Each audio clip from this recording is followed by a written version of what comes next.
Dealings with the Dead, number 26. Among the dead, the mighty dead, there is one in regard to whom our national dealings may be fairly set forth. In the words of Desdemona, in faith 'twas strange, 'twas passing strange, 'twas pitiful, 'twas wondrous pitiful. She wished she had not heard it.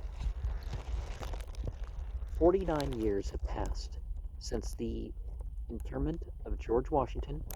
49 years ago, the Joint Committee, says Chief Justice Marshall, which had been appointed to devise the mode by which the nation should express its feelings on this melancholy occasion, reported a series of resolutions, among which was the following: that a marble monument be erected by the United States at the city of Washington, and that the family of General Washington be requested to permit his body to be deposited under it, and that the monument be so designated as to commemorate the great events of his military and political life. To the letter transmitting the resolutions to Miss Washington, she replied as follows: taught by the great example which I have so long had before me, never to oppose my private wishes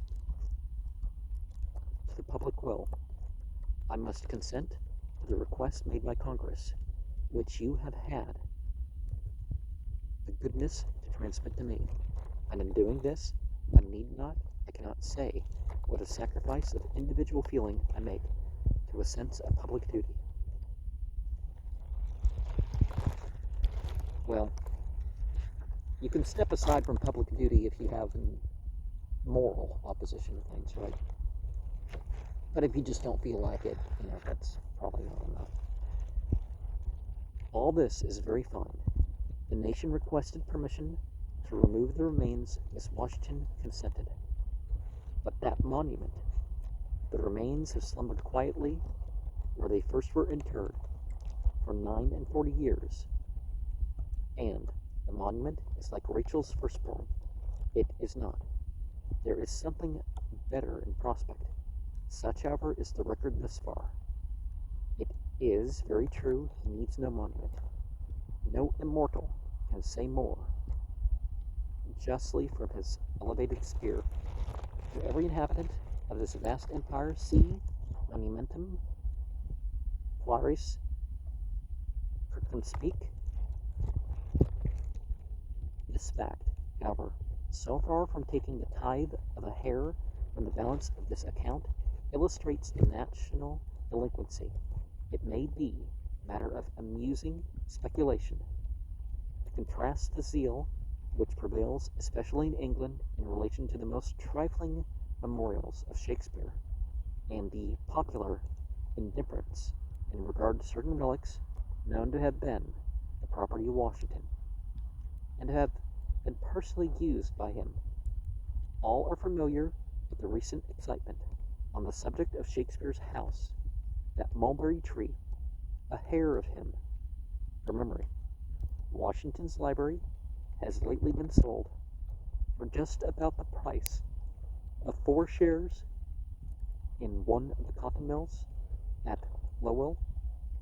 A few years since, the Cabinet of Medals, struck at different times in honor of the father of his country, and which had become the property of one of his representatives, sold by him for $500 and purchased by an individual citizen of Massachusetts. There are some things seemingly so vast, so very, very national, that one can scarcely believe it possible for any private cabinet to contain them gracefully. Soon after the destruction of the Bastille, July 14th, 1789, Lafayette sent its massive key to Washington, his political father, as the first fruits of those principles of liberty, which were then supposed to be burgeoning forth in a free French soil. This colossal key was suspended in the front entry at Mount Vernon. A short time ago, an aged friend residing in a neighborhood town, and at once intimate in the family of Washington, told me he had often seen that famous key in its well-known position. This also became the property of Washington's representatives. A few years since, I saw it stated in the public journals that, among other effects, this key of the Bastille was sold at auction and purchased for 75 cents by a gentleman who had the good taste to return it to some member of the family. Eminent men, as they arise, are occasionally compared to Washington. Points of resemblance now and then may assuredly be found, but there never breathed a man whose mental and moral properties combined could endure a rigid comparison with his.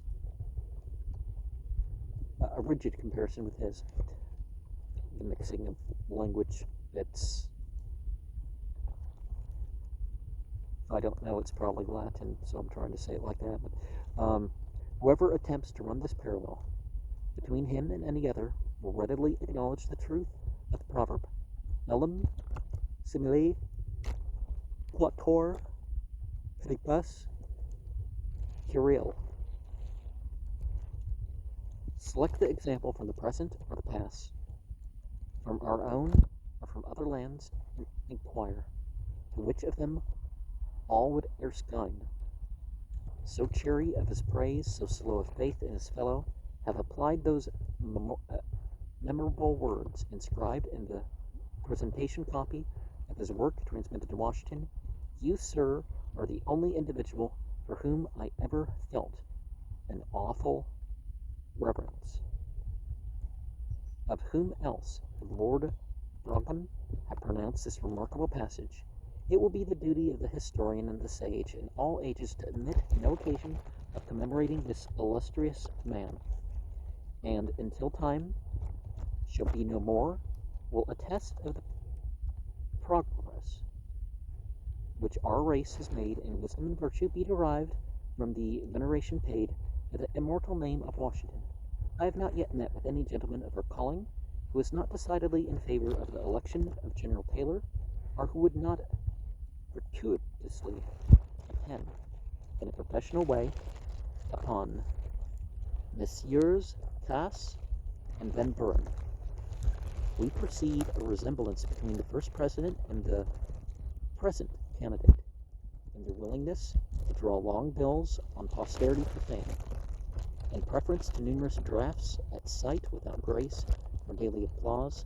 But we behold in Washington the image and superscription, not a pass-up, but of a peerless mortal, of one erected, verily, a little lower than the angels, a combination and a form indeed, where every god had seemed to set his seal to give the world assurance of a man. Now, what would be meant by God there, right? No men have done more to bedim the reputation of Washington than Jefferson and Randolph. Verily, they have their reward. In no portion of our country has the memory of that great man been more universally cherished and beloved than in New England. A sentiment not only of reverence for his character, but of affection for his person was very general in this quarter, and manifested itself in a remarkable manner upon the occasion of his death. Nothing could have been more unexpected than the announcement of that event in Boston. I will close this article with a simple illustration of the popular feeling when the sad tidings arrived at the close of that year, 1799, the Common Era. I was a small boy then. I was returning from a ride on horseback to Dorchester Point. There was no bridge, and it was quite a journey. As I approached the town, I was very much surprised at the tolling of the bells. Upon reaching home, I saw my old father at an unusual hour for him, the busiest man alive to be at home, sitting alone in our parlor with his bandana before his eyes. I ran towards him with the thoughtless gaiety of youth, and asked what the bells were tolling for. He withdrew the handkerchief from his face. The tears were rolling down his fine old features. "Go away, child," said he. "Don't disturb me. Do you not know that Washington is dead?" The reader has surmised that the worthy old man had sipped at the fountain of executive patronage. Not at all. He'd never seen Washington, had never held an office, civil or military, saving under Hancock's commission as Justice of the Peace, which was accounted a very pretty compliment in those days. No, he was nothing but an American, and he shed those American tears on the death of one whose character and conduct had filled his heart with sentiments of pride and love and awful reverence.